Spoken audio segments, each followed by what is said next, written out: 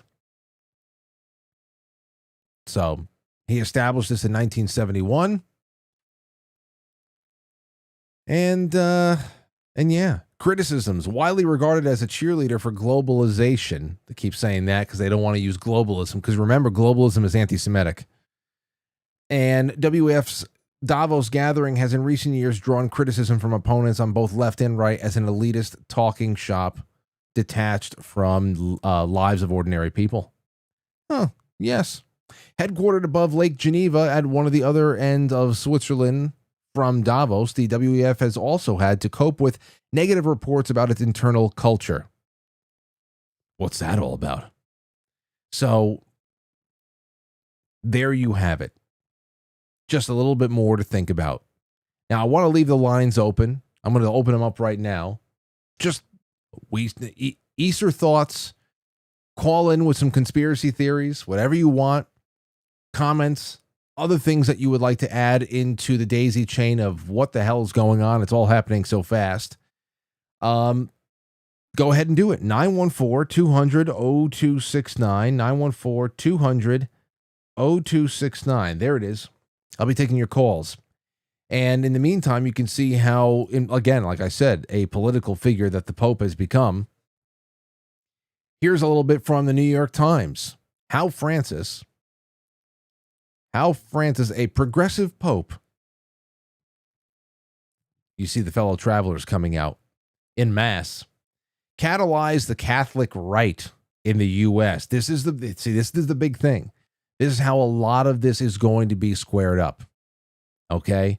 They had a guy who was willing to push the ball farther down the field, and in doing so, he catalyzed the Christian nationalist, bigoted right who doesn't want to see another church on earth adopt the rainbow flag as its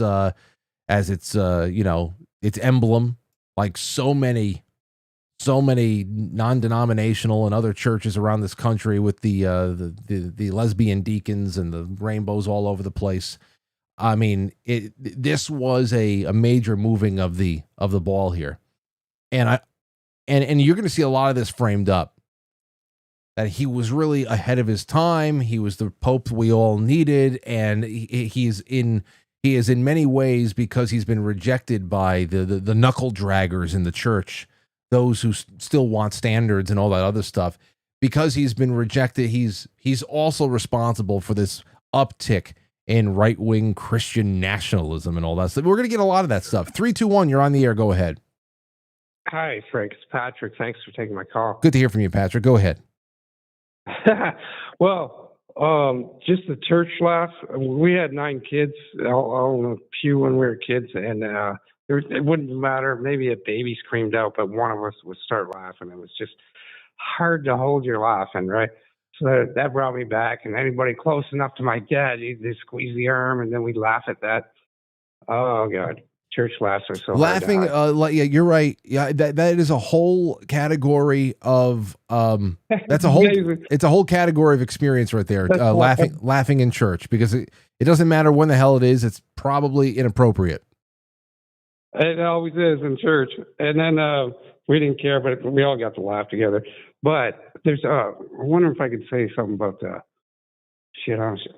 But we used to skip Catholic grade school, and we get out of school because we could go, be an altar boy. And but there was one church, and it sounds kind of heavy, but the guy was a pedophile. I don't care if he's dead already.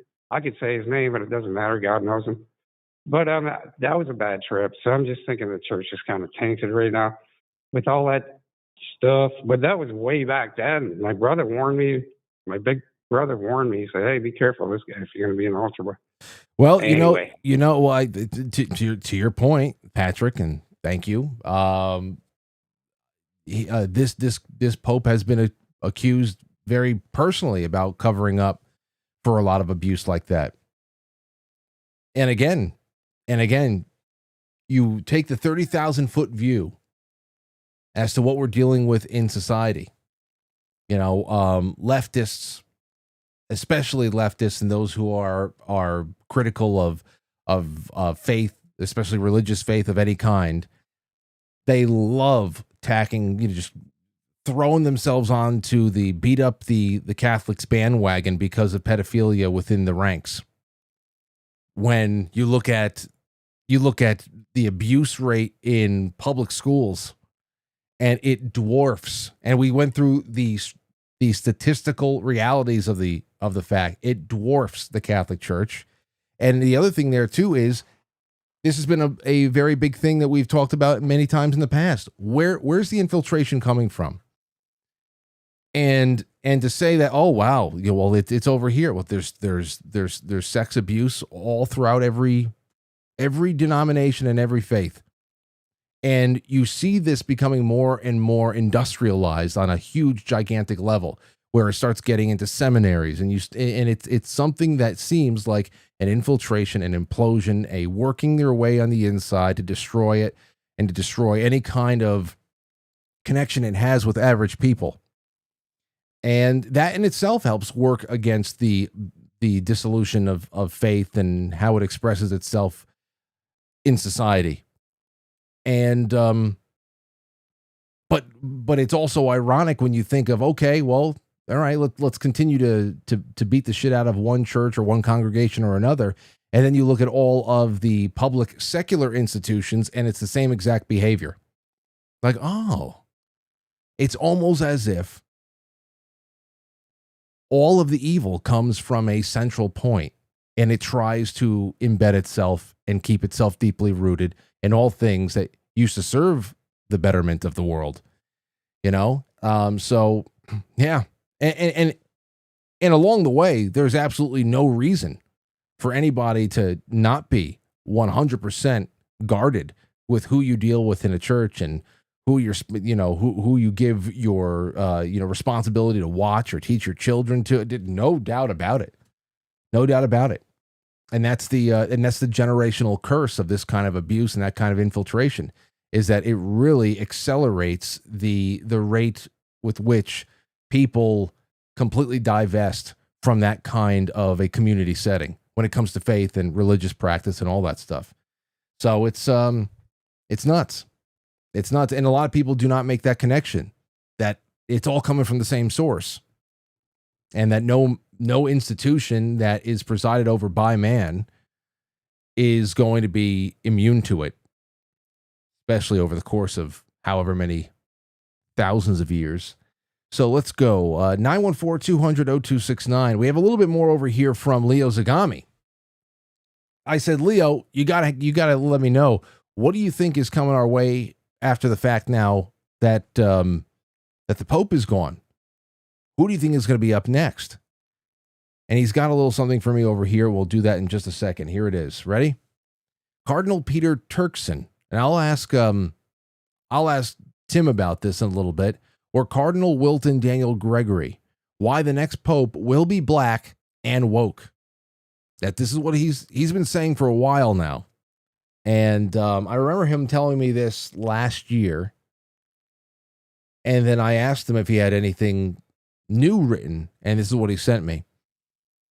As I wrote in Confessions of an Illuminati, Volume 7, and in the future, here's the quote, and in the future, my inside sources say the Petrine ministry could be passed on from Bergoglio to Ghanaian Cardinal Peter Turkson, a loyal friend and collaborator of both the Jesuits and Professor Klaus Schwab, who are ready to complete the destruction of the Catholic faith and the last remaining Christian values in it. Now, it's interesting with this obviously being written in Leo Zagami's 7th volume, and this, of course, was being published today, but he is quoting himself from volume 7 of Confessions, and there he is linking both the Jesuits and Klaus Schwab, who on the day of the death, or the announcement of the death of Bergoglio, Klaus Schwab says, I think I'm going to take a little vacation too. So what does that mean? Does it just mean that we're passing the baton and everything is in place and this is exactly what we need? Well, I mean, so far, Leo, there's no reason to completely toss this totally out the window. Turkson, who had even has a page on the World Economic Forum official website, is described in the following way. Leo writes, quote, Studies, Pontifical Biblical Institute, Rome, 1992, appointed Archbishop of Cape Coast by Pope John Paul II, 2003, Cardinal, 2009, Relator, during the Second Synod of Bishops for Africa, since 2010, President, Pontifical Council for Justice and Peace, since 2016, Prefect of the Dicastery for Promoting Integral Human Development. As I wrote on leozagami.com in June of 2022, quote, 3 early popes were from the Roman African province. These were Pope Victor I, reigned from 189 to 199, Pope Miltiades, reigned from 311 to 314, and Pope Gelasius, 492 to 496. All 3 were North African men, but this time the next pope will come from the heart of Africa, as pointed out by my most trusted sources at the Vatican. Oh boy. Well, we'll talk about that. 6765, you're on the air. Go ahead. Yeah. Hey, Frank. Hi. Hey, this is NomVet66. I'm Rugby 702. Also, on the Catholic priest in the military, I was in Vietnam, and I've never been an altar boy except for once, and that was in a real bad place. We had a sniper that had been killing our guys, and this priest showed up and asked if I wanted to serve mass, and I said sure. So we did it in the jungle, and it's pretty interesting. How was that? That sounds incredible. I mean, when I say incredible, incredible, obviously, I mean it's extraordinary circumstances. So I've read a lot about chaplains and their work and priests and their work in the middle of war zones from World War II onward. I haven't really gone too far back beyond that, but here you are in a jungle setting, and what do you remember of just the experience of the whole thing? What's going on around you? What you were feeling inside? Of course, you're also, it's wartime in a war zone, and I have to imagine you just have constant free-floating anxiety about anything that can pop off at any time. So, give us something on that. Well, he came in on a helicopter. We had just got back in from a patrol, and we had been dug in on this high ground overlooking the Saigon River. This was I think it was January of '67. I got dropped in combat in October '66, and anyway, we got up there, and helicopters would come in and out now and then, drop off supplies, and this guy in fatigue, he had a little pack and some other stuff, and had the cross on, and said he was a Catholic priest. And I told him, well, I had an uncle, Catholic priest and all that. And so we got a couple of us guys and says, hey, let's do a mass. And I says, well, sure, let's do that. And so he laid out some things on the ground and gave us communion. I mean, it was pretty cool. It was pretty neat. I had an uncle who was a priest, and ironically, after that mass in the jungle, I got a letter from home that my uncle, who was a priest, had just died in an accident. Oh man! So it was tough. I mean, we were on the spot where we did the mass. about a week or 10 days earlier, one of the guys got shot in the head by the sniper. There was a sniper in that area, and he was good, man. That he was good, and he put a bullet past my ear about like Trump once, and so it was not fun. My unit was one of the units that Oliver Stone had made used in the movie Platoon. And Stone was about 10 months after me, but his unit in base camp was right next to ours, and so I got to know the story later, of course, when the movies came out and everything. But it was, it was tense shit. It wasn't good. I mean, we lost a lot of people, and I was finally wounded in March, on 12 March, 67, and medevac to Japan, and I was glad. It got me out of there. It saved my life getting wounded. So you got in. You were officially deployed in October of 66. You said, and you were out by March of 67 because you were wounded. Yes. And when the priest came into your position there, that was about when? That was around in January. I would say early January of 67. And so you were I not had another. And you were not out of the woods yet, as far as being harassed by that sniper. You're still at any time you didn't feel secure there. Yeah, we were up against some. We were in the Kuchi district, and that particular place where we set up was called Fire Base Ann Margaret. I was actually point man when we went into that area, and it was high ground. People think there's tunnels all over Vietnam. Well, that was bullshit. You can only have tunnels based on what the water table is, and if you're out in patio lands, there's no tunnels because the water is 2 feet below the surface. Your water level. And we were in this particular instance where that priest came in. Actually, Westmoreland flew in there once too, because this was a real important area we took. And it was all tunnels there, and they were underneath us.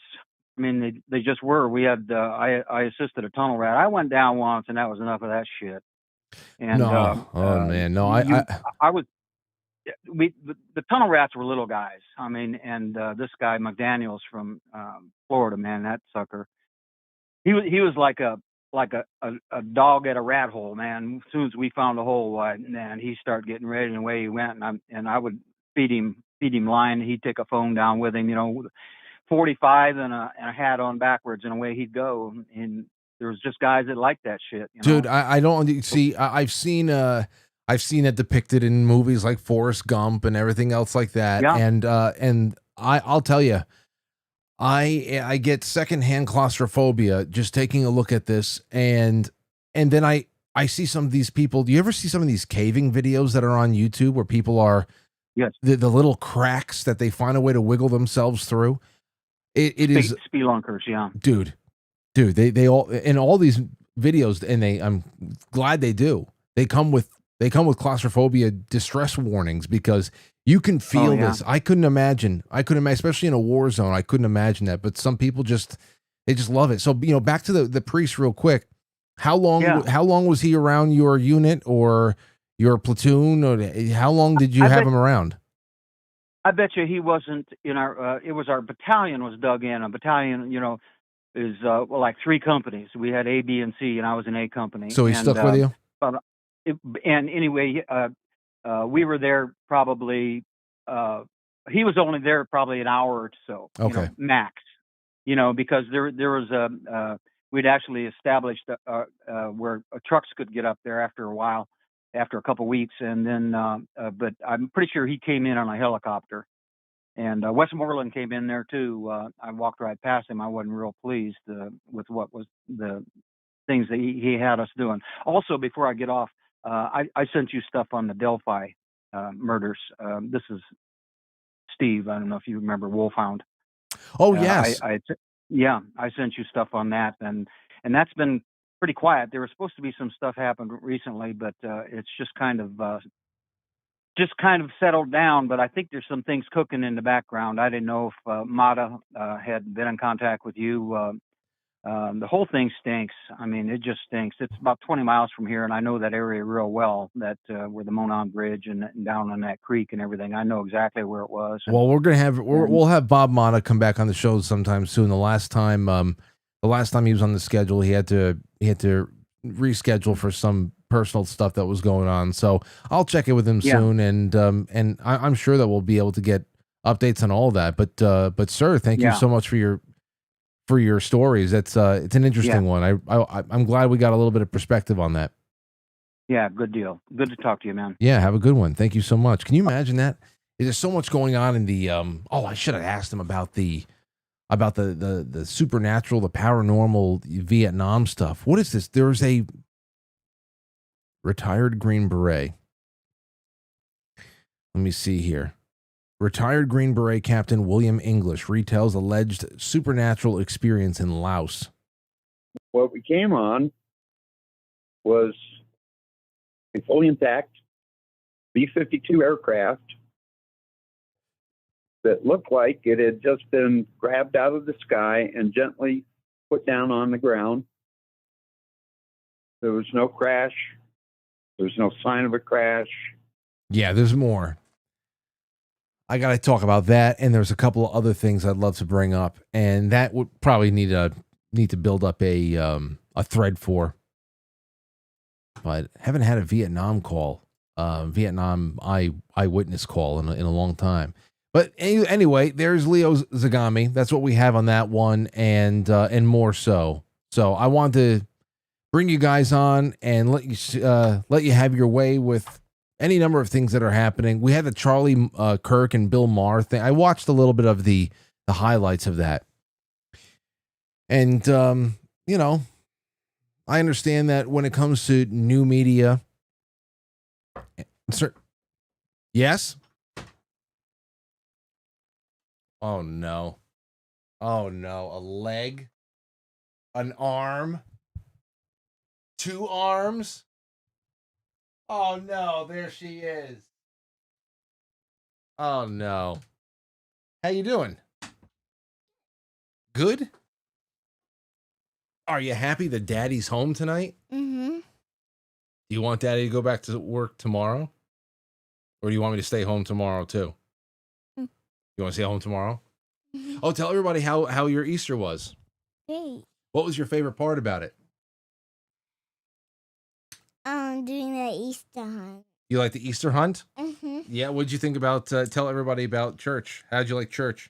Good. And you got to bring up the gifts? Mm-hmm. Yeah. And you've been waiting for that for a long time, right? Mm. And tell everybody about your Easter shoes. What kind of shoes did you wear? I wear sparkly shoes. Diamonds on the strap at the end. And I wear white. White, shiny, and they go clippity cloppity on the hard ground. Clip clop, clip clop. Clip, clop.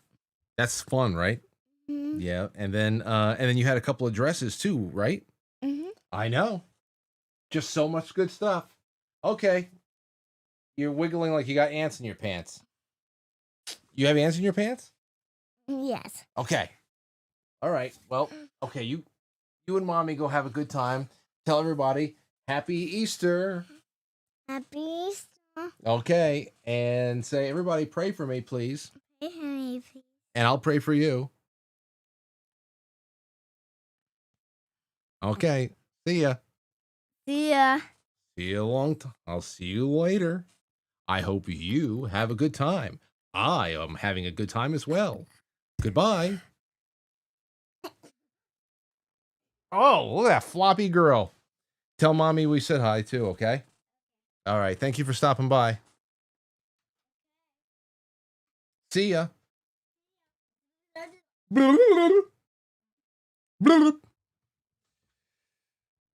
So, is the Pope gonna be black?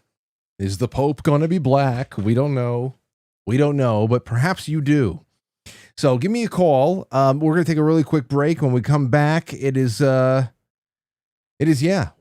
be counting down the time until Timothy Gordon comes back on, and then that'll be fun. I have a little bit here from Vegano. I have a few other things to throw into the mix here tonight, and we'll just take this for as long as we have some good material and some good calls. All right, ladies and gentlemen, don't go anywhere.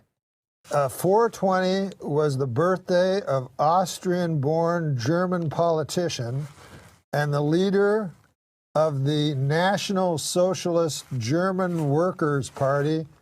A fellow went by the name of Adolf Hitler.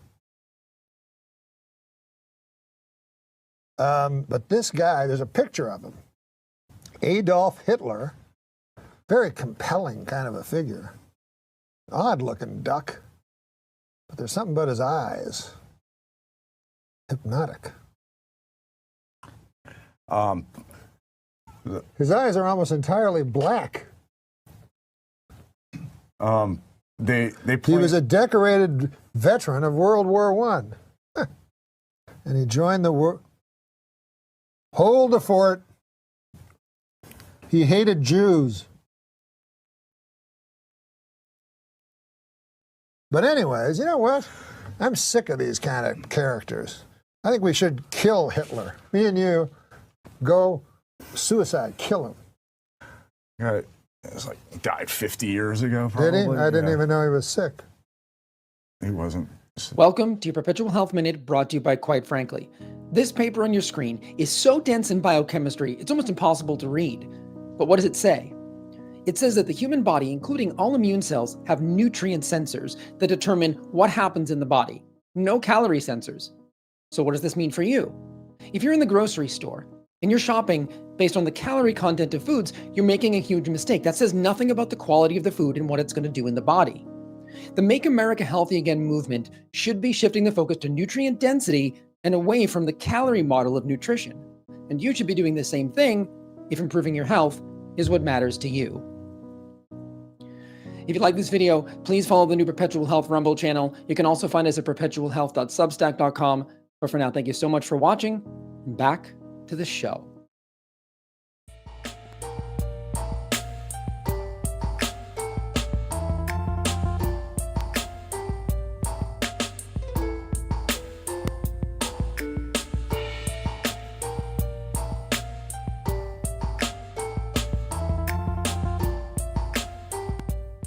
All right, everybody. So welcome back. Welcome back. Let's take a couple more calls. And really, just across the board, you have one burning question. One burning question. I don't know how hot it's burning for any of you guys, but the death of the Pope and the resignation of Klaus Schwab. Is there any link between the two? And you can see the writing on the wall for Francis for a long time. I think a lot of people, if they were going to put money down, would have said that he would have been gone a while ago. I mean, I think it was like 2 or 3 years ago, maybe more, when he was in the hospital for a while. People were saying that he was like having major parts of his digestive system being cut out. I know that he only had maybe like 1 1/3 lungs. I know he didn't have 2 full lungs.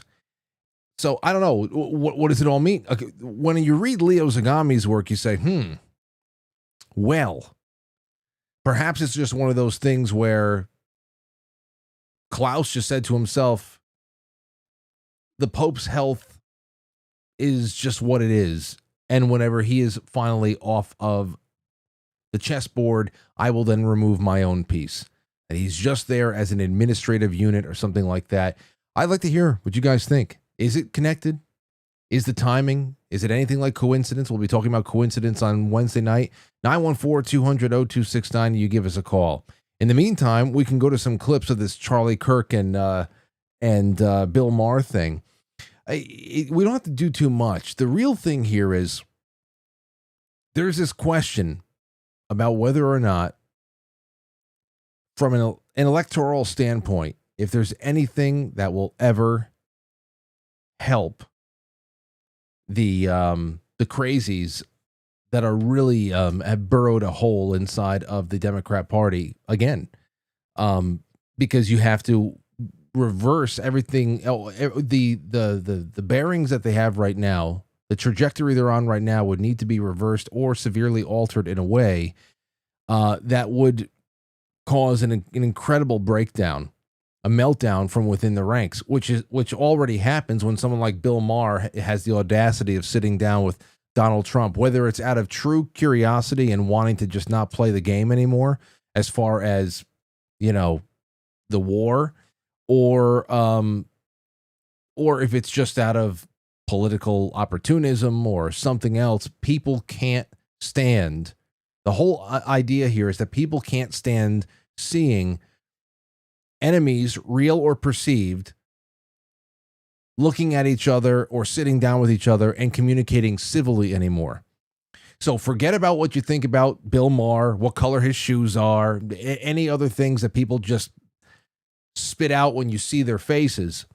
The real thing here is watching the types of reactions that this kind of media matchups receive from people who don't really look at anything too deeply other than enemies and allies and how you treat enemies versus actually how you treat allies.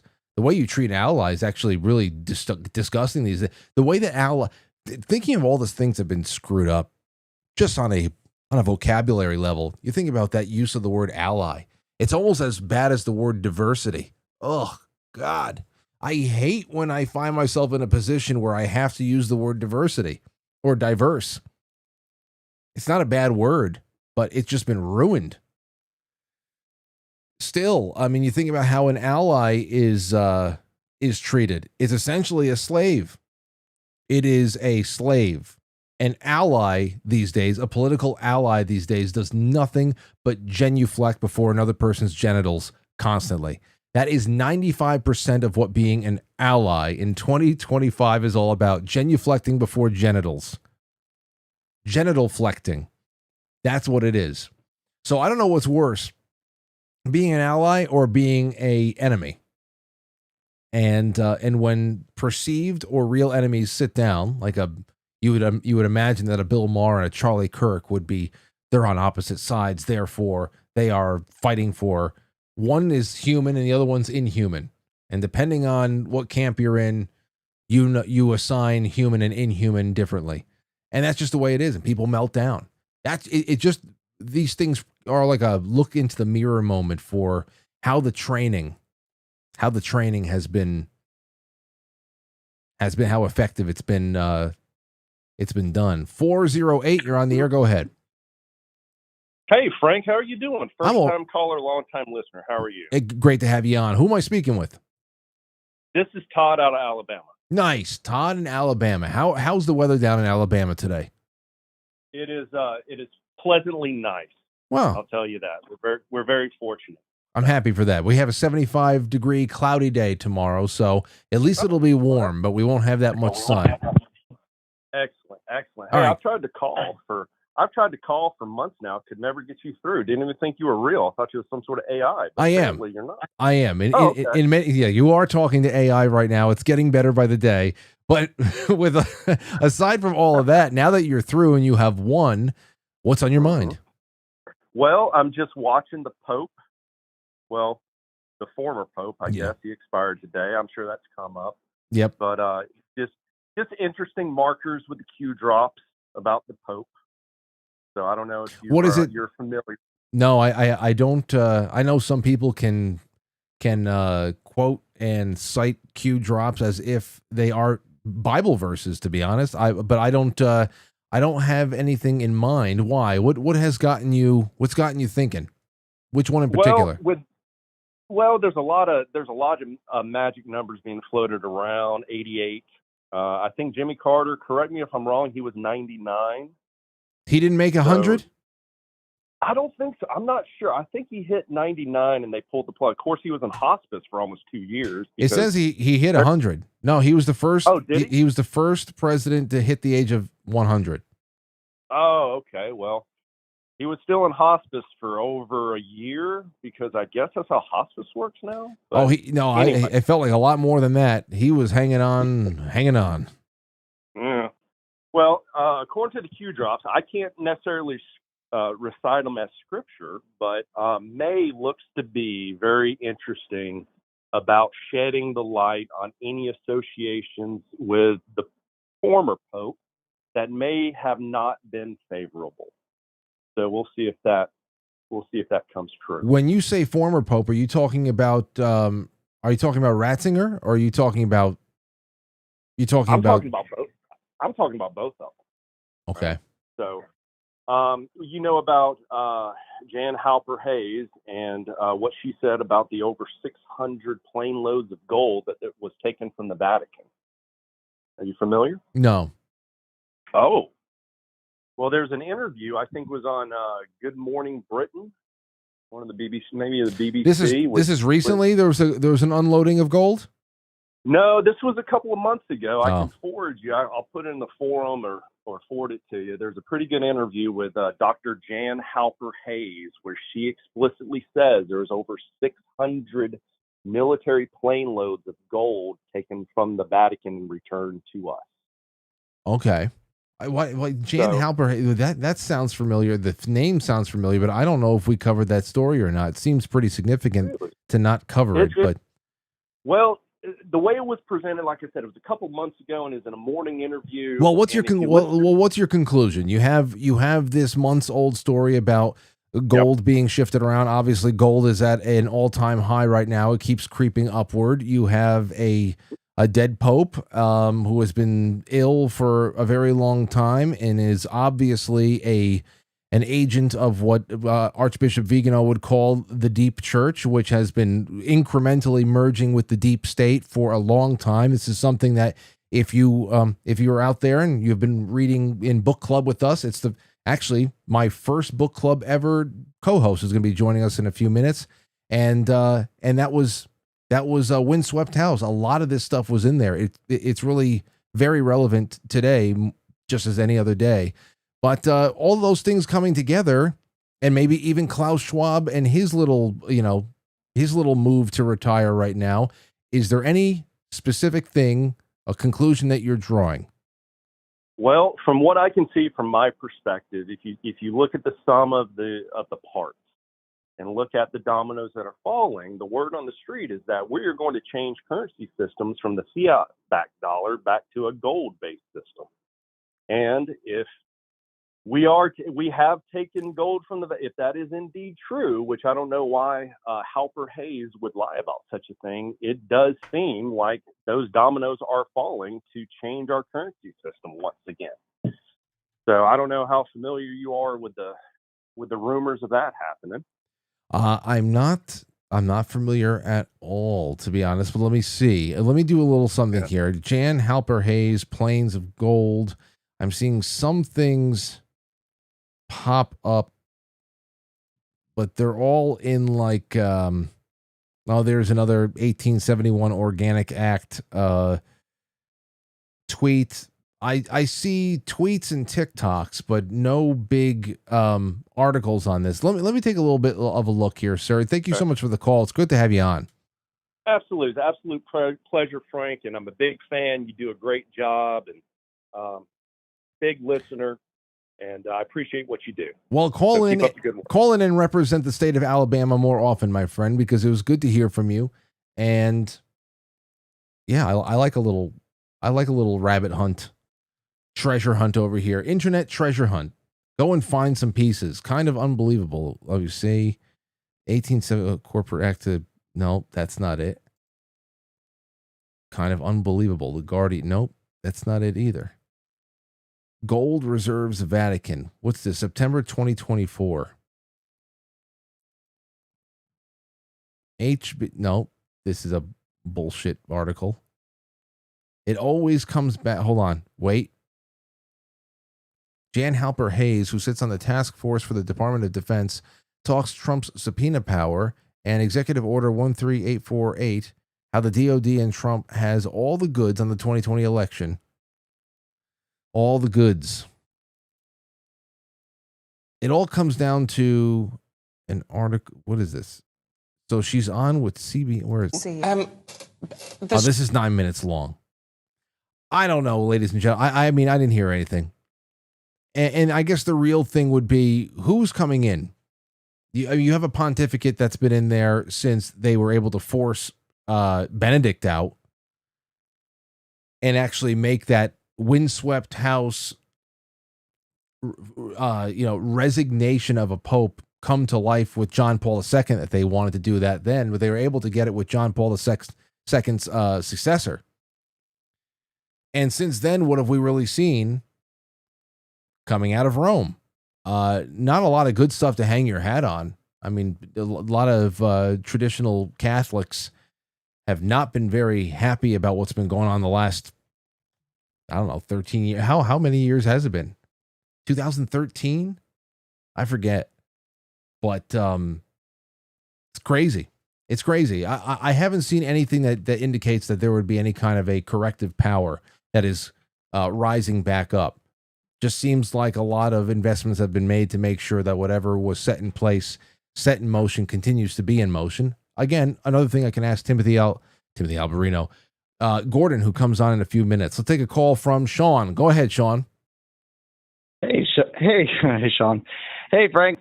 So it's kind of funny with the question of Klaus Schwab and the Pope passing and the baton being passed. What is your theory on it? I don't know. Out of curiosity. No, I don't know, because I get caught up. I get caught up in asking the what ifs around when it comes to timing deaths. Well, I know that sometime I still don't believe that the timeline of death and burial at sea and all that stuff with someone like Osama bin Laden. I don't believe any of that bullshit. You don't believe that? Okay, so you don't believe that he was just like, all right, you're not going along, tossed, or what tossing him over the side of the boat before anybody can, it's just well, not the same. Well, so it's someone who didn't fall in line. Like he was kind of infiltrated. Like he was not going to fall in line with.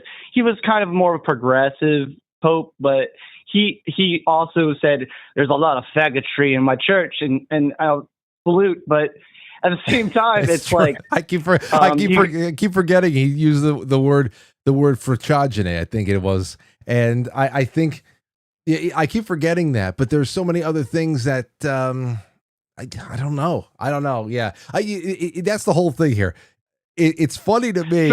It's funny to me that the bright spot of the Francis pontificate is that he once used the word faggotry in public. Yes, that was the bright spot. Yes, and here's one thing that so imagine I want to answer your question, but it was a story I was going to say about this, because my mom she came over earlier, she visited, she was like, did you hear the Pope died? I'm like, yes, I did, and I sent a super chat, and I hope you address it, but she was like, did you know JD Vance visited the Pope? I knew something was going to happen. I'm like, are you saying that JD Vance killed the Pope? Dude, I mean, listen, when I saw that he's holding the guy's hand, and the next day he's gone, and some people I saw hand of death. Dude, there can only be one. The white smoke has spoken, Frank. I know, man. I know. And I wonder what we're going to get. I really do. Let me hold on. Let me go into some of this stuff here. Thanks for the call. Let me see what else I can get out of this. Well, first of all, here's another thing. I saw Isaac Weishaupt.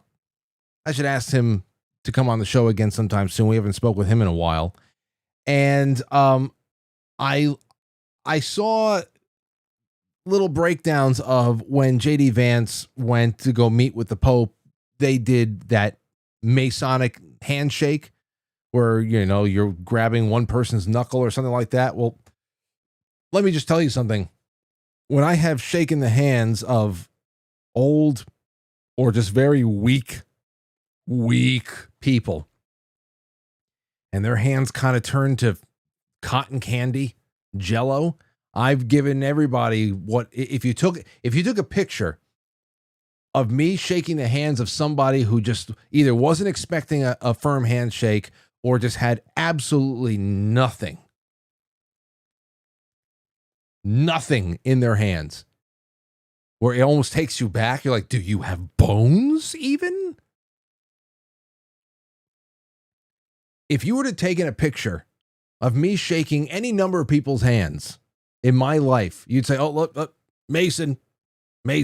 So sometimes that Masonic looking handshake just happens. I was looking at JD Vance and I said, okay, well, is that the Mason? Is he shaking the hand of a fellow Mason there? Or is it just that Pope Francis is less than 24 hours away from death and there's just nothing in that hand right there? And regardless, whether it was a handshake or a pat on the shoulder, the fact that JD Vance was one of the last people that the Pope met with before he died is just, you can add that to the back of his baseball card. You can add that to the back of JD Vance's baseball card, and everybody's going to run with that one, and they already have. Anyway, that's just yes, people are saying in the chat room, it's the dead fish. You just like a dead, you get caught off, everything collapse. No, it's it's more awkward for the person who's going in for a legitimate handshake than it is for the person. It is kind of embarrassing, but yeah. All right, let's see here. I got to make sure that I don't miss the call with Timothy Gordon. Give me a second, guys. Give me a second. Virtual. All right, good. We'll be ready for him when he comes in any second now. As you all know, Timothy Gordon is not only a good friend of mine, good friend of the show, but he is the host of Rules for Retrogrades podcast. And whenever it comes to what's going on, the inner workings of Rome, I like talking to someone like Timothy, just like I like calling up Chris Ann Hall to say, okay, constitutionally, what is possible? What is the process supposed to be? And then what kind of criminality are we dealing with here? It's the same exact thing. It's the same exact thing. That's where I go. Let me go to some super chats and everything else, just to make sure that we are on board here. With Rumble first, I'm not your buddy guy. So did he resign because he failed or because he succeeded? I mean, if you think about it, all except for 5 or 6 countries in the entire globe rest are on board with 2030 agenda.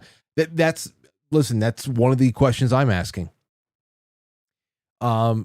Obviously, he has been in much better health, functional health than Bergoglio, Francis. Klaus Schwab we're talking about here. He's been in much better functional health. So if you are part of this, and Klaus Schwab is included, he is actually he's represented in Windswept House. Okay? The Windswept House book club sessions, those are public. I have it on YouTube under the public playlist. It's also on SoundCloud in audio form. If you ever wanted to get that book and read along with those sessions with me and Timothy from 2022, they're great. They're like 13 sessions, and it's like a 600-page book, but it is awesome. It's spooky a lot of the way along the way. Malachi Martin described it as being a faction book. It is based in fact, but it's been fictionalized, and the narrative had built up, and he changed out all the names. And it's even the opening enthronement of Satan. That whole really, stomach churning opening of the kind of black masses that are going on in the center, in the heart of the Vatican, that he said that's how bad the infiltration had been for a long time at this point.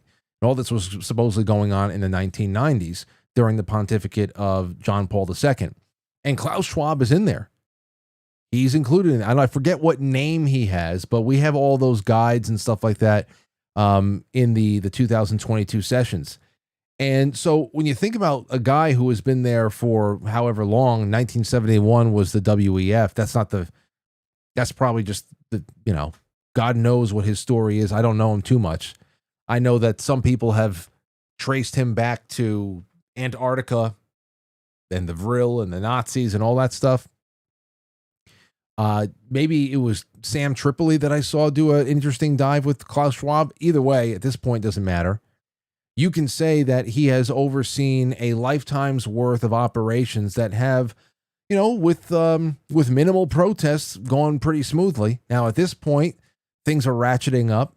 There's a quickening that's going on, but part of that quickening is a raising of consciousness and starting to see, where power really is pooled together and how it has nothing to do with representative government or democracy, as they like saying, or anything like that. It is also very conspicuously bleached of God. It is godless.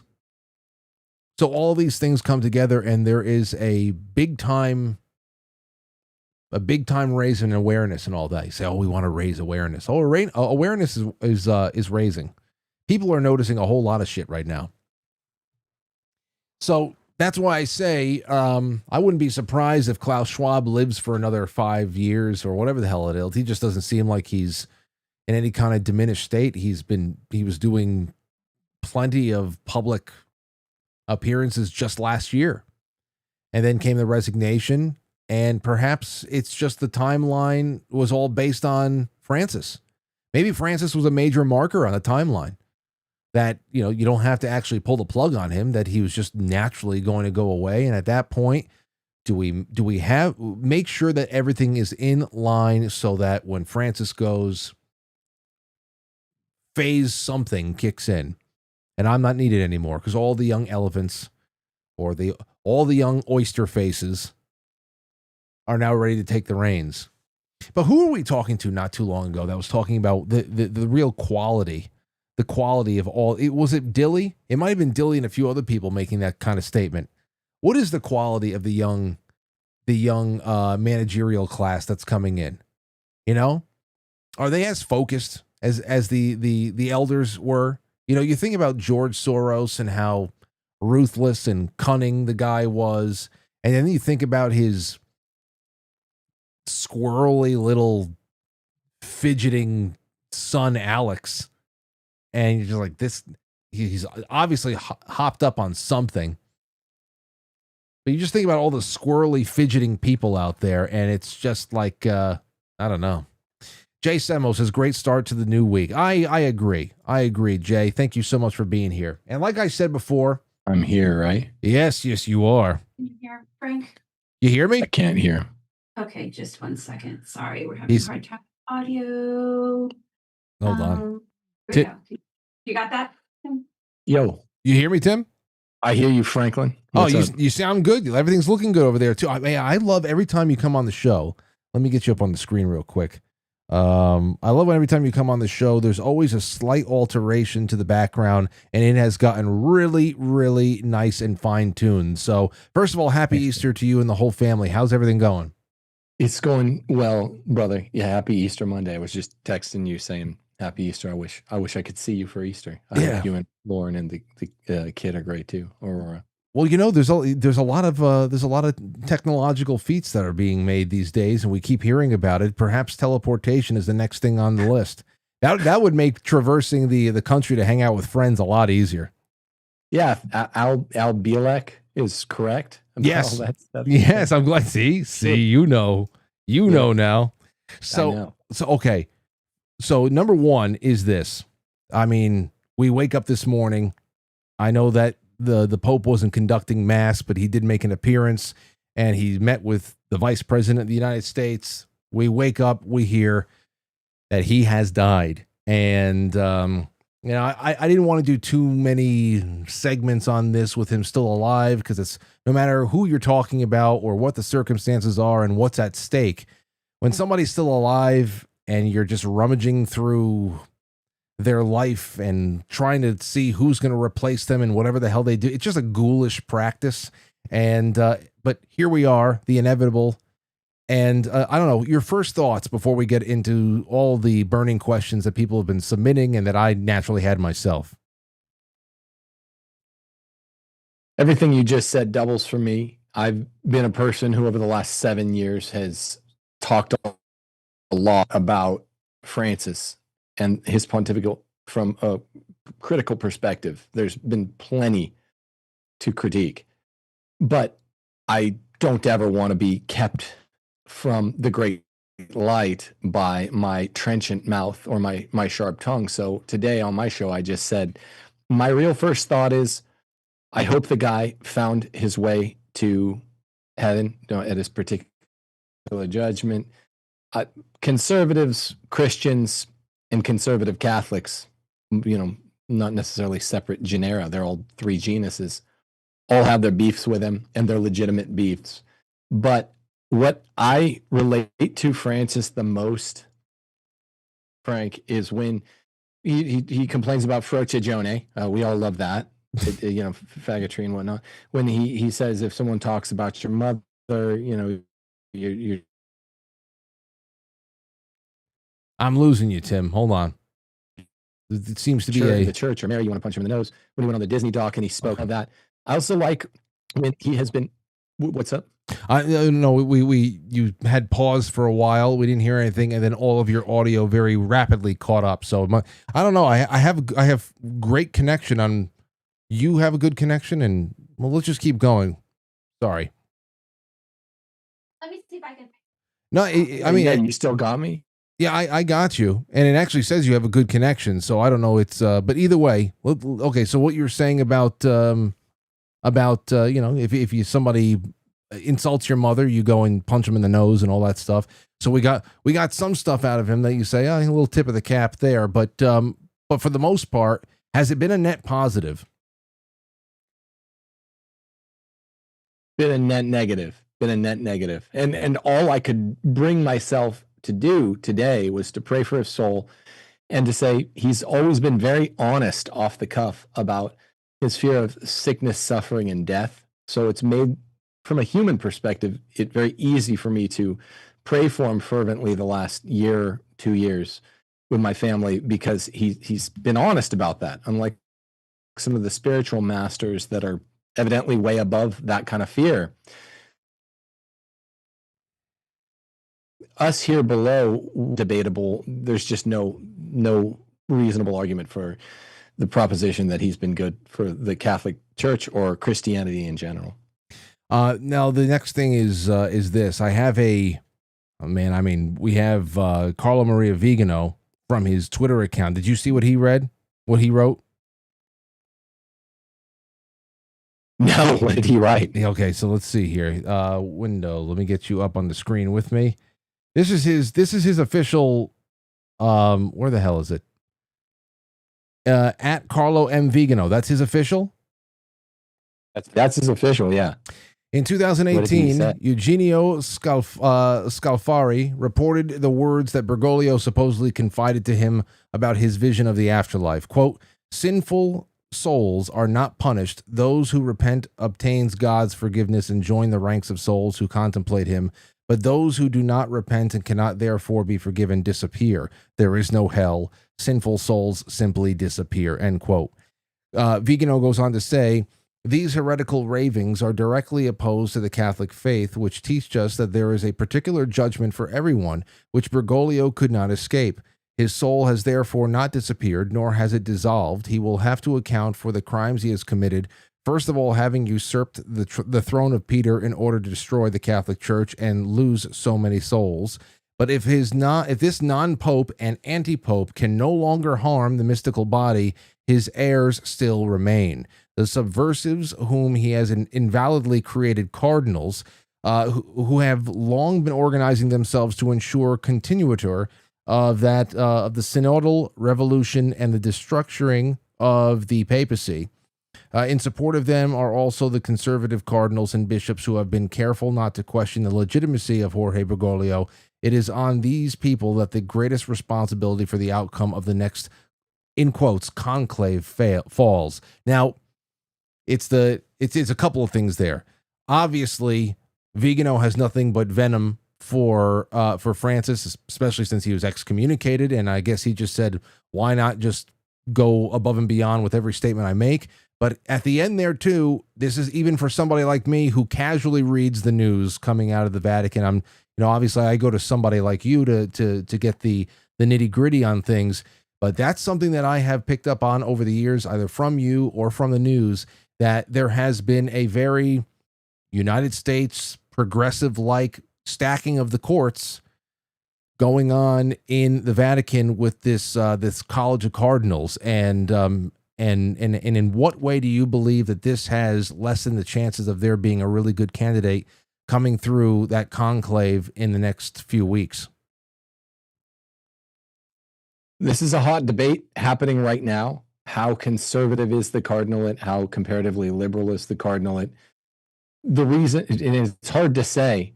I do have a list of papables that I think are more or less papabile, but the reason Vigano puts conclave in quotation marks, Frank, is because 2/3 of these voting age cardinals under 80 were made by Francis.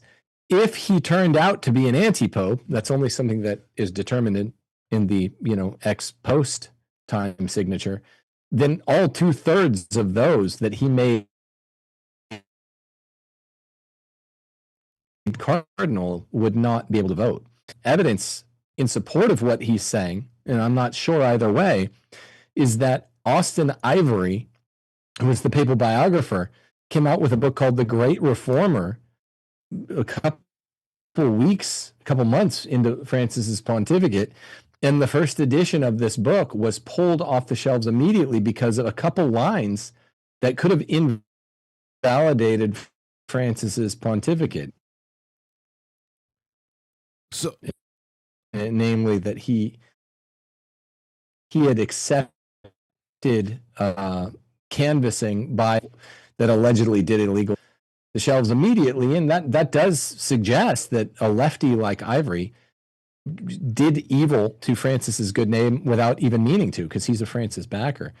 The point is, we don't know, and we need the cardinals to get together and to determine, should we have a special enclave such as to make the determination whether or not Francis was actually Pope number 266 or whether he was an anti-pope. This needs to be out in the open. How many times has it been determined that a pope was an anti-pope? Has there ever been ruled in that way? Oh yeah, it's happened between 30 and 34 times. It's kind of amazing. If you go to the Annuarium, the Romanum Annuarium, it's not even perfectly clear how many anti-popes we've had, because some were kind of not widely considered to be pope and were later just to be sure rendered anti-pope. But 30, 31, 32, 33, 34 times, and it always happens after the fact, ex post. So it's not out of the field of play. Wow, that's interesting right there, because I don't know how many times over the years, especially in the years after Barack Obama, somebody would say, I wonder if it comes to light that he actually wasn't eligible to ever be president, would all of the legislation that he signed and all of the executive orders that he put forth, would they immediately be reverted to what it was prior to his arrival? And I would, whenever somebody would ask me that question directly, I'd say, honestly, that's above my pay grade. I don't know. And there's also no precedent for it. So I can't tell you how it would ever work out if there was a body of people who are actually, they had the political will of going and investigating and trying to bring that, forward and seeing it through. But what you're describing kind of sounds a lot like what people were hoping was possible with anti-presidents of the past who were doing things that are unconstitutional. So it would really be a complete reversal of everything. If there was the political will to push that through, and it came to be that he was declared anti-pope, everything that he put his pen to would be reversed.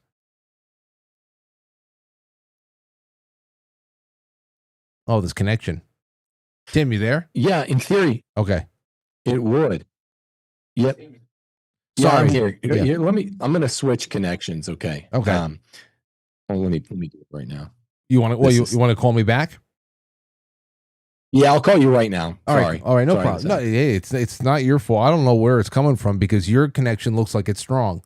So it may be me, but it's odd. All right. I'll hang up and you just give me a buzz back. Okay. All right. Here we go. Just got to do what we got to do. Got to do what we've got to do. Give me a moment, ladies and gents. Riveting. International. Time saying the questions. It is worldwide. And we're talking about something that, here we go. Maybe this works out a little bit better. We'll see. Okay. So you're up, you're on the side. So maybe go horizontal with it. I'll go horizontal with it. Yeah, there we go. Perfect. Okay. All right, here we go. So we're back. So, okay, just go back to the reversal. If there is the political will to declare him anti-pope, is it like everybody's greatest questions about an anti-president over here? Is everything, literally everything they ever put their name to legally, go back to the way it was before their arrival? This gets very academic. All of the personnel changes, meaning changes made to the episcopate, the cardinalate, the decrees, the bulls, the I think his 4 encyclical letters, his 3 post-synodal apostolic exhortations, all the important stuff would be. There's an argument that some of the doctors make, I think Bellarmine and Francis Xavier makes, that for basics to continue forward, into there gets to be really, really, really nitty-gritty stuff like, are there any cardinals that are still going to be of voting age? You could do supplied jurisdiction for one or more of them, but the answer is basically yes. If he's an anti-pope, everything meaningful would be gone. Okay, and I know that you have taken exception with some things that Archbishop Carlo Maria Vigano has said, or at least the way that he said it in the past.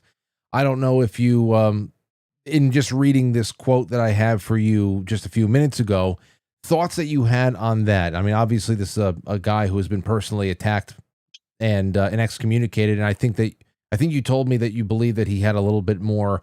If he had a little bit more self-control, he would still be in the game there, though, but didn't want to self-censor, and he wants to say it his way.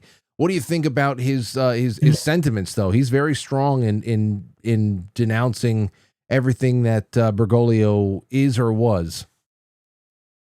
Yeah, we can understand that if he is correct in his determination that Francis is not Pope, then the plot is really, really evil. The things that he did take on a whole new light besides just a bad pontificate. And the ramifications of saying things about just some guy are wildly different than the ramifications for saying negative things about even a really, really bad pope. So you get into a sort of Schrodinger's cat situation, and this is sort of going on Catholic Twitter right now, because there is such a legitimate challenge to the authenticity of this pontificate. And I don't mean necessarily I'm 100% convinced, but it's a real question, a realer question than it is with any of the pontificates, and it's always an open question.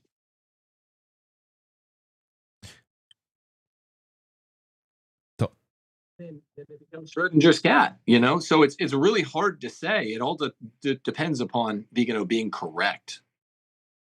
Yeah. Well, and then I guess again, from a casual observer, I wonder where a real look into whether he was or was not correct is going to come from, if there is so much political influence now stacked inside of what we would say the government, the legislative body, or not the legislative body, but what would be almost like our judicial branch over here.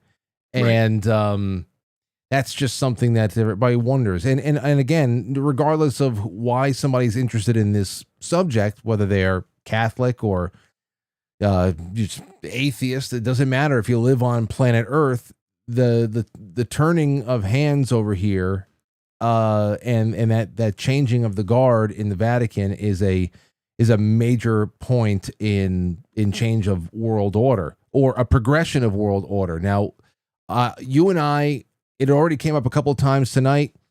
You and I embarked on the first ever Quite Frankly book club together with Windswept House.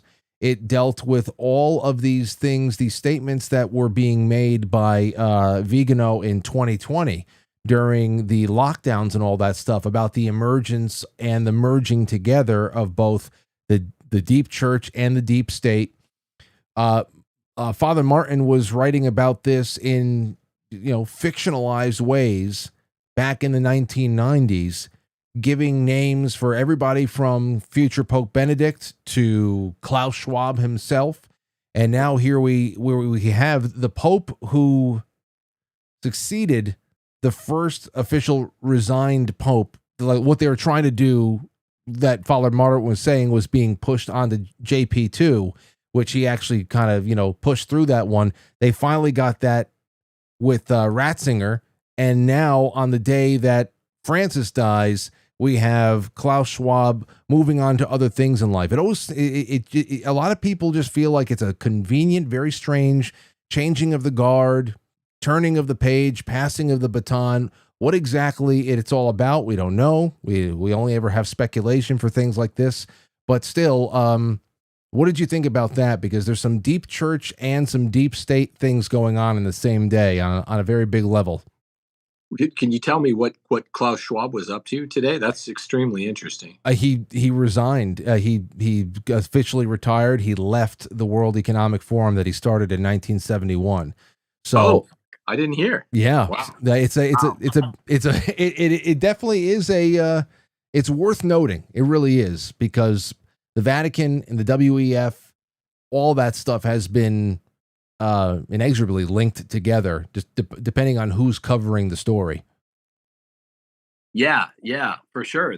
That's huge. I mean, remember when we found in Windswept House that there was a Klaus Schwab figure? Yeah. I didn't even know. I knew the list of names, famous names that were encompassed by that character key, but I didn't know Klaus Schwab until like the third time I looked at it. It's quite, the well goes deep, and that doesn't seem like a stretch to me. Klaus Schwab actually, you remember there were scenes in Windswept House where they were having boardroom meetings on Riverside Drive in New York City, and there were 12 seats around the boardroom table, and they left or it was either 11 and a 12th seat that was left open for Satan, or there was 12 and a 13th seat that was left open. I forget, but the Klaus Schwab character was one of the managing partners that was at those meetings in that setting in New York City. So I again, what do we have but names and headlines and days of transition? One person shed their mortal coil, and the other person is leaving a major geopolitical think tank that they started years ago that has representation and proteges in almost every cabinet in every major country's government around the world. So it's a very interesting thing happening all at once. Oh, that's fascinating. What I said on my show today, Frank, to get back to Windswept House, is that it's all too easy to miss the forest for the trees in terms of Benedict XVI had the most openly notorious departure from office of recent European history. It doesn't matter whether you're talking politics or whatever. When you say, hey, look, I have to leave this life tenure job, whether you're a judge or the Pope, something that's supposed to provide enough clerical aid so that you can do the job until you die and even become a very old man as a judge or as a prelate. It's very strange to leave. I mean, look at what we saw before Benedict left. He was the number 2 in the church under John Paul II, and John Paul II had really lost his mind by the late 90s. So Benedict, having that shrewd Teutonic intellect, leaving and saying, basically, I have to leave because I'm not sharp enough to do the job and I'm dying. And then 10 years later, he's still alive and he's still sharp. That is the most conspicuous thing that has happened in the 21st century, in my mind. And we can't just whistle by it. And once I read Windswept House with you, that was the first time I'd read it too. I couldn't believe that they were trying to force an abdication of JP2, that, all of the same characters that hated JP2 saw Benedict, or at the time, Joseph Cardinal Ratzinger, as the to be avoided extension of the JP2 pontificate. They didn't get JP2 to abscond, but they do get his successor to abscond. That's very, very strange. And then you read Antonio Socci's book, The Secret of Benedict, and it looks like this is tied to the Podestas and the Obama-Clinton White House. You know, they wanted a Catholic spring here in America. They actually got the opposites, more Catholics, true Catholics coming into the church in a traditional conservative way than ever before. But they wanted a pope to head the Catholic spring. And there's lots of support for this, and you can't whistle by it. I'm telling you, that particular book is still very relevant for anybody to read, even if you're just interested in the geopolitical, because like you said, it's in like the first 30 pages.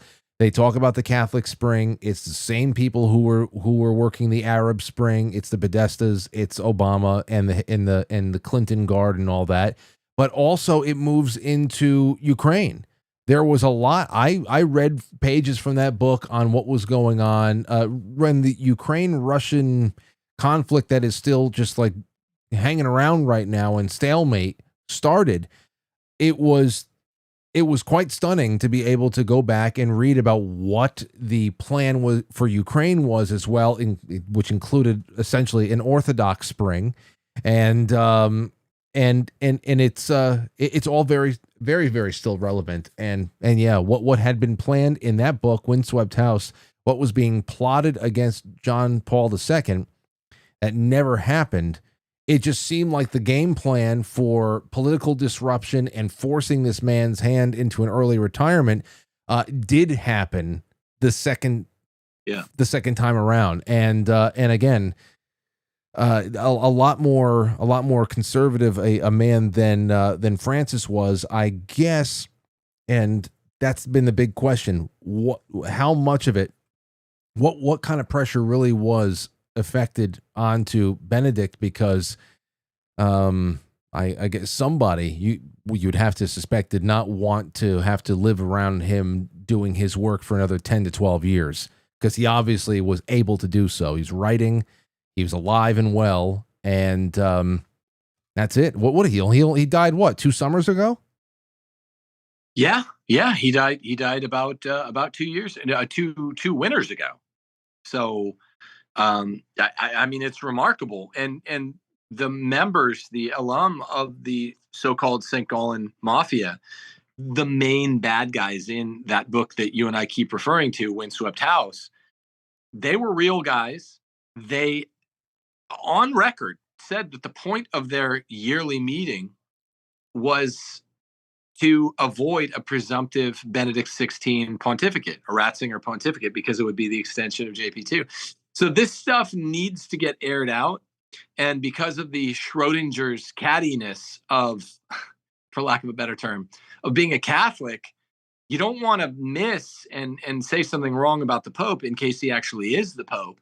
But now that he's died, I tried to be respectful today, but I'm like, look, this stuff has to come out with a sort of conclave before the conclave. Because when you look at the Avignon papacy, which led to the Great Western Schism, 74 years of a kind of fake papacy in France, they had to deal with it afterwards. So like 74 years of popes, and that's one of the examples of anti-popes. The time is now. So the cardinals need to be in Rome meeting about it. If Francis was a legitimate number 266 pope in the church, fine, but they need to at least get together, garner all the information together, render the determination, and say, okay, yes, so don't worry about all this evidence, because there's more evidence that he's an anti-pope than a lot of guys that were eventually named anti-pope. And it's super. It doesn't get more geopolitical in terms of its implications. Remember, Banco Ambrosiano had all of their assets frozen the day before Benedict absconded. We had the two suitcases, and Cardinal Pell, I don't know if you remember all this, was auditing Banco Ambrosiano. There were binders of information, kind of like the missing Wiener laptop that really pertains to what probably happened with Benedict's mysterious departure.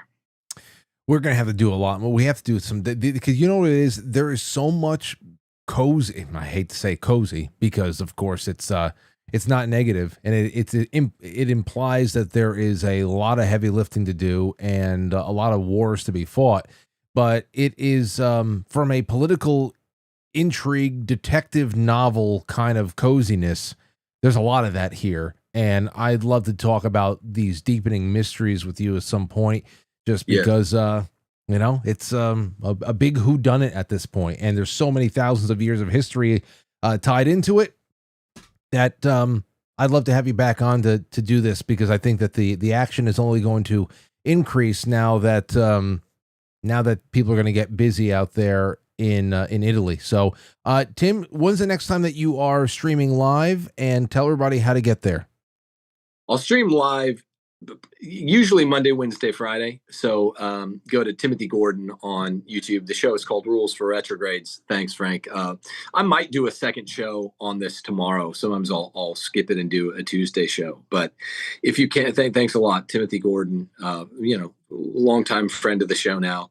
If you can, Frank, try to get your hands on a first edition of The Great Reformer by Austin Ivory, Ivereigh. That's where the money lines are, I think, on page 4, where basically the Pope's own biographer, huge fanboy, says the damning stuff about Francis accepting canvassing from the St. Gallen Mafia. Okay. Oh, if you can send me an Amazon link or something like that, that'd be great. I'll put it in my cart. They're tough to get. I don't have one. My friend Patrick Coffin has one, and I've seen screenshots. Maybe I'll try to get you a screenshot. Well, thank you for the time. I know that you got a lot of busy planning, family stuff going on over there right now, but thank you for making some time. Send my best to the children and your wife, and we will talk soon, sir. You too, brother. All right. Have a good one. And happy Easter. Happy Easter. All right. There you go. Well, so much. Let me get to some of your super chats, and then we have to get going, because I have about 10 minutes until book club, and I need about 5 minutes to set up. Ra Soul on the YouTube super chat says, great shows last week. All your guests were awesome. Happy belated Easter to you and your family. Don't worry, it ain't belated. It ain't belated. It's still very relevant, and it stretches on. And that's the whole point. Christmas, Easter, everything in between. We got to bring this throughout. We just got to keep bringing it out. Keeping that good feeling. Hello Kitty SKS says, need help. What do you buy your husband for a 22-year anniversary gift? Keep it clean and nice, quite frankly. Everybody let Hello Kitty know in the chat room over the next couple of minutes that we're live. What do you buy your husband for a 22-year anniversary gift? Especially if you don't know her husband. Dwayne's a very nice man. He's a cool guy. It's cool to hang out with him. I've met him, hung out with him twice. Good guy. But I don't know. I don't know what I would, I don't know what he's into. That's why I just tend to say, plan a night. Plan a night. Make some memories. Nice dinner, someplace afterwards. You know what it's all about for me right now? Strawberry ice cream into waffle cones. A waffle cone jammed up with strawberry ice cream after a Saturday night dinner. That's I'm already looking forward to next Saturday because of that. This Saturday, we thought we were going to go to the 4:00 mass on Saturday night, so that the Sunday morning would be a little bit less hectic and whatever. But there was no Saturday night mass, so we got all dressed up, extra dressed up for our dinner on Saturday. Fine. Good. So we gorged on steak. And then ice cream. All right. Yeah. I could tell you. Well, she said, everybody in the Discord, she said to keep it clean. What do you want me to say? I can't tell Kitty the truth. That we're very low maintenance, and there's very little that we actually need on a birthday. But she said to keep it clean.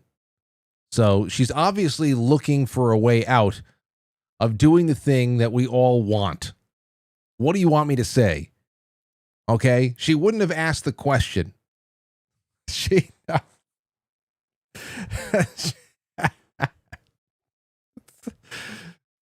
wants a way out, guys.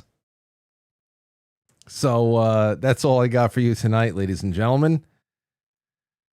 Jay Britt says, this is on Quite Frankly Superchat.com. Yet another great show tonight, Frank. When do you have methods on Wednesday? Or when you have him, make sure you ask him about his extensive research on Bigfoot. He loves that stuff. Well, cool. He'll be on Wednesday. And make sure you remind me too, please. Let's see. Anything else? No, we're good over on Rumble, and we're good over on YouTube and Pilled. Paulie9363, thank you. C. Blanche, thank you. Shaquille Oatmeal, this was from before. Sean that called in. Evening, Frank. What's your thoughts about the cathedral that forecast the last popes being Francis and Father Timu Nelson Mandela? You're talking about how it's Pope Francis, and then there is one more open spot for another pope, and then there's none left. I don't know. It goes back to that Saint Malachi guy too, the prophecy of the popes. I looked into that 25 years ago as well, and we'll see, because if Francis is not really pope, then there's actually two spots open, you know. But the prophecy was that the final pope would be named Peter the Roman. Okay, Peter the Roman. That's what you got to watch out for. Peter the Roman. That scared us all when we were kids. My name's Peter the Roman. Shaquille O'Neal says JD Vance baseball card. Next Pope, the next Pope grip. And Golden Crisp. Thank you so much, Golden. Wonderful gold pills just dropped in there. Thank you, Golden Crisp. I appreciate you. And again, I appreciate you so much. C. Blanche, thank you. So this night has been sponsored by Golden Crisp. Thank you so much. Go out and buy a box of Golden Crisp. Also, get yourself some Keto Brainz. Become a sponsor, ladies and gents. That's all I got to say for you tonight. I'm about to jump. You know where I'm going right now? I'm going to start another stream with the Franklies, the monthly sponsors, Franklies, because we do culture clubs, both books, as you see.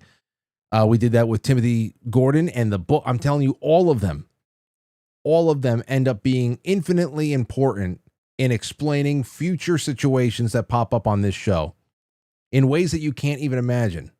I just thought it was going to be a spooky little Vatican thriller that we were reading with Malachi Martin, and it ended up being a almost like a map key to so many situations geopolitically that we have talked about in the years since that, from March, I believe, until August 2022. So become a member of the monthly sponsors, wherever on quitefrankly.tv/sponsors, and sponsor us. That's where I'm going right now, to talk about Alfred Hitchcock with everybody for an hour. This was so fun. Thank you so much. We will see you Wednesday night, not live tomorrow night. We had a guest cancellation, and I'm just going to take that opportunity to do a lot of outstanding work that is being done over here, including work on a special announcement we're going to be making soon. And hopefully I'll be able to give you some information on that by the end of the week. But everything's looking good. And thank you for your support. We'll see you Wednesday night. Methods is on. We'll be talking some other cool shit. And always keep your notifications on things like YouTube. You never know what I'll just pop on and have a cigar or brew some coffee and just talk to you guys for a half hour. It's one of my favorite things to do off the cuff. So good night and have a nice one. I'll catch you on the flip side.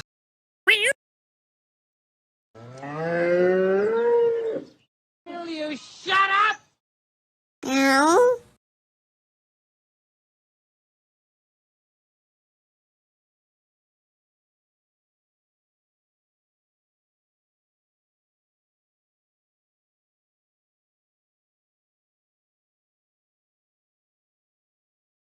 you.